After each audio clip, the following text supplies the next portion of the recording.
முருங்கைக்கீரை இப்படி செய்து பாருங்கள். ரொம்ப ரொம்ப டேஸ்ட்டாக இருக்கும். குழம்பே தேவைப்படாது. சாதத்தோட பிசைஞ்சு சாப்பிடும்போது ரொம்ப டேஸ்ட்டாக இருக்கும். அப்படியே வெறுமனவும் சாப்பிட்டுடலாம். Welcome to Umari Babu channel. வாங்க முருங்கைக்கீரை போய் பறிச்சுட்டு வந்துடலாம். எல்லாம் பூவாக இருக்குது. ரொம்ப சூப்பராக இருந்தது. கீரை கொஞ்சமாக தான் கிடைக்கும். பூ நிறைய இருக்கும் போது பார்த்திங்கன்னா அவ்வளோதான். பறித்து எடுத்துகிட்டு வந்தாச்சு. நல்ல பூ, நல்லா அழகாக இருந்தது. அந்த பூவெல்லாம் பார்க்கும்போது கொஞ்சமாக தான் எடுத்துகிட்டு வந்தாச்சு. ஏன்னு பார்த்திங்கன்னா பூ இருக்கும் போது கீரை உடைச்சோன்னா நிறைய பூ வந்து வேஸ்ட் ஆகிடும். அதனால் கொஞ்சமாக கீழே இருக்கிறத மட்டும் பறித்து வந்தாச்சு.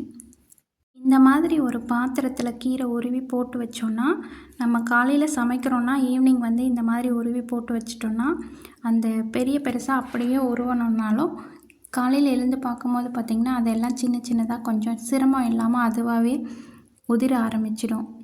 மேலாட்டாக உருவி போட்டு அப்படியே மூடி போட்டு வச்சிட்டோன்னா அது ஒரு ஆவி மாதிரி வரும் இல்லையா, அதுலேயே வந்து அது உதிர ஆரம்பிச்சிடும்.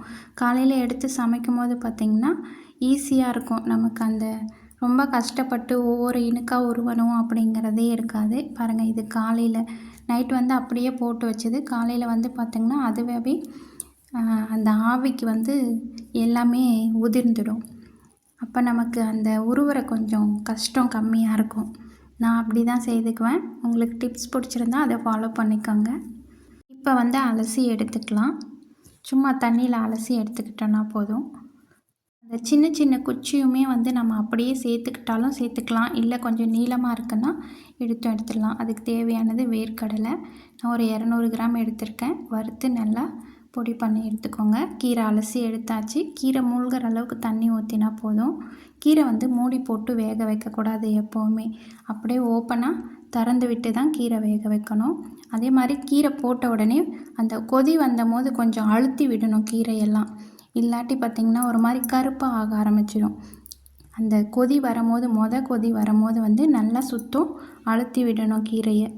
வந்து கீரையை தனியாக வேக வச்சுட்டு தான் அப்புறம் தாளிக்க போகிறேன். ஒரு சிலருங்க அப்படியே வதக்கி விட்டு தாளிக்கவும் செய்வாங்க. அது கொஞ்சம் லேட் ஆகும் கீரை வேகிறதுக்கு. அப்படிங்கிறதுனால நான் தனியாக வேக வச்சுட்டு அதுக்கப்புறம் தாளிச்சுக்க போகிறேன். இந்த மாதிரி செய்யும்போது பார்த்திங்கன்னா ரொம்ப டேஸ்ட்டாக இருக்கும். வேகிறதுமே கொஞ்சம் நேரத்தில் வேக ஆரம்பிச்சிடும். ஒரே 10 நிமிஷம் அந்த சிம்மில் வச்சு வேக வச்சாலுமே வெந்துடும். இப்போ கீரை எனக்கு வெந்தாச்சு. கீரையை நிறைய வேக வைக்கவும் கூடாது. உப்பு, மஞ்சத்தூள், மிளகாத்தூள், குழம்பு மிளகாத்தூள் தான். கேஸ் ஆஃப் பண்ணிவிட்டு அதை 3 போட்டு வச்சோன்னா அந்த சூட்லேயே வந்து அந்த வாசம் போயிடும். அவ்வளோதான், ஆஃப் பண்ணியாச்சு. தாளிக்கிறதுக்கு பார்த்திங்கன்னா சின்ன வெங்காயம் போட்டால் ரொம்ப டேஸ்ட்டாக இருக்கும். சின்ன வெங்காயம் இல்லாதவங்க பெரிய வெங்காயம் எடுத்துக்கோங்க. பூண்டு ஒரு 5-6 பல். வடகத்தில் தான் தாளிக்க போகிறோம். வடகம் இல்லாதவங்க கடுகு சீரகம் போட்டு தாளிச்சிக்கலாம். கலக்காய் கொட்டை தூள் ரொம்ப பேஸ்ட்டாகவும் இல்லாமல் நொரன்னு இல்லாமல் மீடியமாக அரைச்சிக்கிட்டால் ரொம்ப டேஸ்ட்டாக இருக்கும். கடாய் வச்சுக்கலாம். எண்ணெய் ஊற்றிக்கலாம். பாருங்கள், அந்த தண்ணிக்கும் வடிச்சிட்டு செய்தோன்னா அது நல்லாவே இருக்காது. அது சத்தெல்லாம் போயிடும். அதனால் நான் எப்போவுமே வடிக்க மாட்டேன். அதுக்கு எவ்வளோ தண்ணி வேணுமோ அந்த அளவுக்கு மட்டுமே அதுக்கு தண்ணி ஊற்றுவேன். வடகம் போட்டு தாளிச்சிக்கலாம். அதே மாதிரி சிம்மில் வச்சு வடகம் தாளிச்சிக்கலாம். ஏன்னா சடனாக வந்து கருக ஆரம்பிச்சிடும். கீரை எப்போ செய்தாலுமே பார்த்திங்கன்னா அதை வடிச்சிட்டு வெறும் சக்கையாக சாப்பிடவே கூடாது. அந்த சத்தையெல்லாம் அந்த தண்ணியிலேயே போயிடும். அந்த தண்ணி வடிக்காமல் அப்படியே தான் சாப்பிட்ணும்.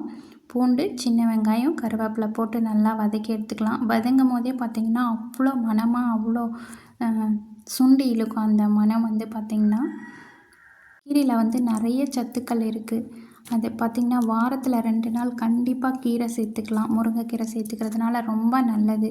அதுவும் பெண்களுக்கு ரொம்ப ரொம்ப நல்லது. அதே போல் பார்த்திங்கன்னா முருங்கை மரம் வந்து எவ்வளோ பழமையான மரம் இருக்கோ அந்த அளவுக்கு வந்து அந்த முருங்கைக்கீரைக்கு வந்து சத்து அதிகமாக இருக்கும். வதங்கியாச்சு. இப்போ வந்து கீரை சேர்த்துக்கலாம். அதில் கொஞ்சமாக தண்ணி இருந்தது. அந்த தண்ணியை நான் இப்போ அப்படியே ஊற்றி அது சுண்டுற அளவுக்கு கொஞ்சம் நேரம் கொதிச்சிச்சின்னா அந்த தண்ணி வந்து சுண்ட ஆரம்பிச்சிடும். காரம் உப்பெல்லாம் நான் முன்னாடியே போட்டதுனால அதுவே சரியாக போச்சு. உங்களுக்கு காரம் எந்த அளவுக்கு வேணுமோ அந்த அளவுக்கு போட்டுக்கோங்க. வீடியோ பிடிச்சிருந்தால் லைக் பண்ணுங்கள், ஷேர் பண்ணுங்கள், கமெண்ட் பண்ணுங்கள். ஐப் ஆப்ஷன் இருக்குது, அதையும் கொடுங்க. புதுசாக வீடியோ பார்க்குறவங்களா இருந்தால் சப்ஸ்கிரைப் பண்ணிக்கோங்க. நான் போடக்கூடிய வீடியோ உடனுக்குடனே உங்களுக்கு வரும். கொஞ்ச நேரத்தில் சமைச்சிடலாம். நம்ம ரொம்ப சிரமமெல்லாம் கிடையாது. இப்போ வந்து வேர்க்கடலை தூள் சேர்த்துக்கலாம். ரொம்ப கொரன்னு இருக்கக்கூடாது, நைஸாகவும் இருக்கக்கூடாது, மீடியமாக இருக்கணும். ஒரு சிலருக்கு வந்து அதிகமாக வேர்க்கடலை தூள் சேர்த்தா பிடிக்கும். ஒரு சிலருக்கு லைட்டாக சேர்த்தா பிடிக்கும். உங்களுக்கு எந்த மாதிரி சேர்க்க பிடிக்குதோ அந்த மாதிரி சேர்த்துக்கோங்க. இந்த மாதிரி செய்யும்போது பார்த்திங்கன்னா ரொம்ப ரொம்ப டேஸ்ட்டாக இருக்கும். வெறுமனே சாப்பிட்டாலும் டேஸ்ட்டாக இருக்கும். சாதத்தோடு சேர்த்து சாப்பிடும்போது பார்த்திங்கன்னா அவ்வளோ டேஸ்ட்டாக இருக்கும். குழம்பே தேவைப்படாது. அவ்வளோ டேஸ்ட்டாக இருக்கும். முருங்கைக்கீரை பார்த்திங்கன்னா எல்லாருமே கண்டிப்பாக வாரத்தில் 2 நாள் சேர்த்துக்கலாம். அதுவும் பார்த்திங்கன்னா பெண் பிள்ளைங்களுக்கு வந்து அவசியமாக கொடுக்கணும். இரும்பு சத்து அதிகமாக இருக்குது. ஏதாவது ஒரு விதத்தில் டெய்லியுமே கூட எடுத்துக்கலாம். நம்ம ஒரு கைப்பிடி முருங்கைக்கீரை எடுத்துக்கிறதுனால ரொம்ப ரொம்ப நல்லது. டேஸ்ட்டான முருங்கைக்கீரை ரெடி ஆயிடுச்சு. அந்த சின்ன வெங்காயம், பூண்டு எல்லாம் சேர்த்து பார்த்திங்கன்னா வடகத்தோட ரொம்ப டேஸ்ட்டாக இருந்தது. நீங்களும் செய்து பார்த்துட்டு எப்படி இருக்குன்னு சொல்லுங்கள். வீடியோ முழுவதும் பார்த்தவங்களுக்கு ரொம்ப ரொம்ப நன்றிங்க.